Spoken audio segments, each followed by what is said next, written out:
तो इस भीषण जंग को 1 साल होने को है। आखिर कब तक बर्दाश्त करेंगे पुतिन? यूक्रेन से युद्ध की शुरुआत के बाद से कई बार रूस की ताकत पर सवाल उठे। पश्चिमी देशों की मीडिया लगातार पुतिन की रणनीति और रूस की सैन्य शक्ति पर सवाल उठा रही है। अमेरिका की यही रणनीति है कि एक छोटे से देश के साथ युद्ध में रूस को इतना नुकसान हो कि रूस कई बरसों तक संभल ही न सके। अमेरिका अपने सहयोगियों से लगातार यूक्रेन को हथियार दिलवा रहा है। अमेरिका की तैयारी से ऐसा लगता है कि अब युद्ध 1 साल और खिंच जाएगा। यही वजह है कि अब रूस में अमेरिका से युद्ध लड़ने की आवाजें उठ रही हैं। आग का गुबार, धुएं का बादल और सब कुछ भस्म करने वाली गर्मी।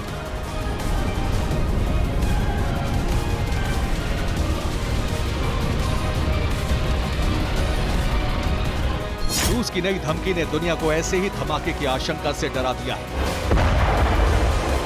फ्रीडम ऐप से सीखकर आप कड़कनाथ मुर्गियों का पालन करते हैं क्या? अगर ऐसा है तो आप अपनी मुर्गियों को 1 करोड़ फ्रीडम ऐप के जो ग्राहक हैं उन्हें बिना किसी खर्चे के आप उसे बेच सकते हैं। फरवरी से अब तक कई बार ऐसा लगा कि बस अब अनहोनी तय है।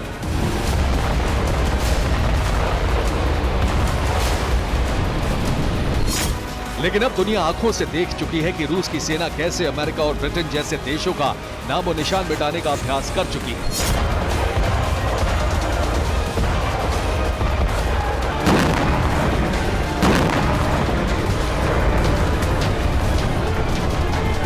रूस भले ही यूक्रेन से युद्ध लड़ रहा है, लेकिन पूरी दुनिया जानती है कि इस युद्ध में रूस का मुकाबला सीधे तौर पर नेटो से।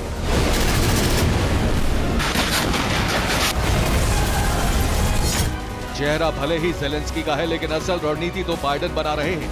यही वजह है कि रूस ने एक बार फिर अमेरिका को धमकी देने के साथ ही संभल जाने की चेतावनी दी। मॉस्को से अमेरिका को डायरेक्ट युद्ध की धमकी। रूस में अमेरिका पर हाइड्रोजन बम बरसाने की मांग उठी। रूसी मीडिया ने अमेरिका के अंदर स्टालिन स्ट्रेट बनाने की धमकी दी। अटलांटिक में मिसाइल टेस्ट करके अमेरिका को धमकी। रूस के विदेश मंत्री से लेकर रूस की मीडिया तक की बौखलाहट सामने आई।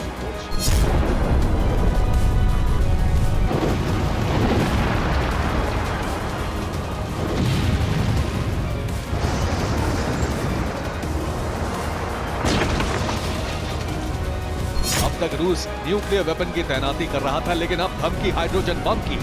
हाइड्रोजन बम यानी परमाणु बम से भी कई गुना ज्यादा ताकतवर और विध्वंसक बम।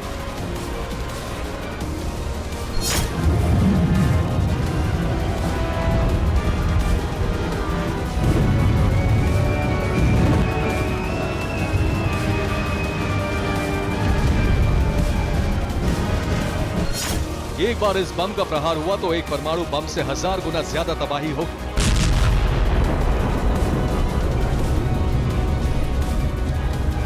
हिरोशिमा पर गिराए गए बम से 17 गुना ज्यादा धमाका होगा।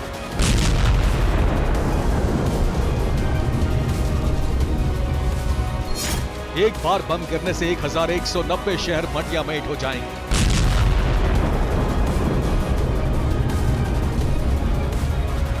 देखते ही देखते एक झटके में 23,80,000 लोग मारे जाएंगे।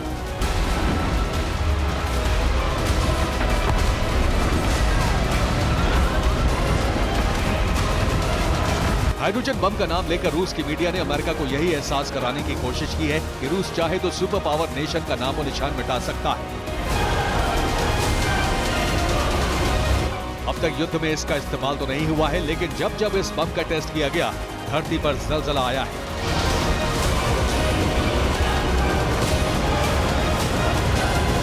रूसी नहीं, अमेरिका और कई और देशों के हथियारों के गोदाम में ये घातक बम मौजूद है। उत्तर कोरिया हाइड्रोजन बम बनाने वाली महाविनाश की ताकतों के मुल्क में से 9वें स्थान पर था। अब एटमी बम बनाने के साथ साथ जो दुनिया के मुल्क हैं वो हाइड्रोजन बम बनाने की तरफ आगे बढ़ रहे हैं, जो कि एक प्रतिस्पर्धा है और होड़ सी लगी है हाइड्रोजन बम बनाने की। और ये जो होड़ शुरू हुई थी वो दरअसल 66 साल पहले जाकर शुरू हुई थी। तारीख 1 मार्च 1954, जगह मार्शल आइलैंड्स, प्रशांत महासागर। 66 साल पहले की यही तारीख थी जब अमेरिका का एक जहाज प्रशांत महासागर की लहरों को चीरता हुआ मार्शल द्वीपों की तरफ बढ़ रहा था। जहाज में अमेरिकी फौज के अफसरों के साथ ही वैज्ञानिकों की टीम मौजूद थी। अमेरिकी फौज के इस मिशन का नाम था Bravo. Marshall Islands north Pacific ocean में बहुत सारे द्वीपों का समूह है, जिसकी दूरी अमेरिका के वेस्ट कोस्ट से करीब 10,000 किलोमीटर है। 1952 में हाइड्रोजन बम के टेस्ट के बाद अमेरिका ने इन्हीं द्वीपों में से एक बिकनी आइलैंड को चुना था, जहां धरती पर मानव इतिहास के सबसे बड़े धमाके की तैयारी हो चुकी थी। 1 मार्च 1954 को अमेरिका ने मार्शल आइलैंड के बिकनी द्वीप पर हाइड्रोजन बम गिराया। पूरी धरती थर्रा उठी। धमाके ने अमेरिकी वैज्ञानिकों के सारे अनुमान गड़बड़ा दिए थे।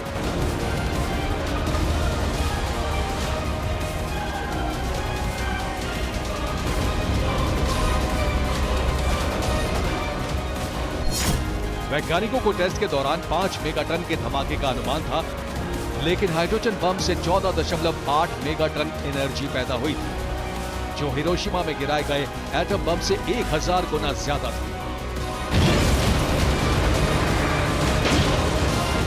धरती पर इंसानी वजूद के बाद हुए इस सबसे बड़े धमाके के बाद द्वीप पर आधे मील से ज्यादा चौड़ा गड्ढा बन गया, जो सैकड़ों फुट गहरा था।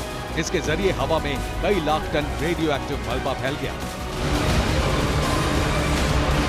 धमाके के चंद सेकंड बाद ही 10 किलोमीटर के दायरे में सिर्फ और सिर्फ तबाही का धुआं था। अमेरिका के हाइड्रोजन बम के टेस्ट ने मार्शल आइलैंड पर जीवन की सारी संभावनाओं को खत्म कर दिया था। आलम यह हो गया था कि इंसान तो क्या, जमीन पर मौजूद पेड़ पौधों तक के नामो निशान मिट गए थे। और इस धमाके की वजह से ऑस्ट्रेलिया से लेकर भारत तक की धरती पर भूकंप के झटके महसूस किए गए। अमेरिका के बाद रूस और फिर साल 1957 में ब्रिटेन ने अपने पहले हाइड्रोजन बम का टेस्ट किया था। मौजूदा वक्त में दुनिया भर में 13,800 से ज्यादा एटमी हथियारों का जखीरा है, जिसमें से 90% हथियार सिर्फ अमेरिका और रूस के पास है, जबकि बाकी के 7 देशों के पास 10% एटमी हथियारों का जखीरा है। इसलिए अगर रूस ने अपनी धमकी को सच करने की कोशिश की, तो अमेरिका का जवाबी एक्शन रूस को भी पूरी तरह से बर्बाद कर सकता है। Bureau report, TV9 Bharat.